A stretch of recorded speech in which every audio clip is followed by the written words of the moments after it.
Bruxismo en adolescentes. Hoy es una consulta muy frecuente aquí en la clínica debido a que los chicos amanecen con mucho dolor de mandíbula, ya sea porque durante el sueño estuvieron apretando o rechinando los dientes, o bien muchas veces se da durante el día y está muy ligado y muy asociado al uso de pantallas. Es un tratamiento muy rápido, es totalmente indoloro y en pocas sesiones ya se pueden ver los cambios. En Láser Center lo que ofrecemos es un tratamiento de bruxismo mediante la acción del láser. Lo que va a hacer el láser, el efecto del láser en sí, en toda la parte muscular es producir desinflamación, relajación, aumentar la circulación para que oxigenen mejor los tejidos.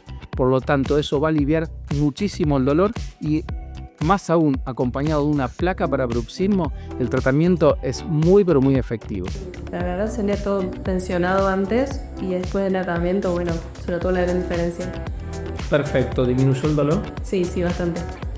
Si tu hijo te manifiesta algún tipo de estos síntomas que mencioné anteriormente, no dejes en consultarnos. Estamos acá para ayudar.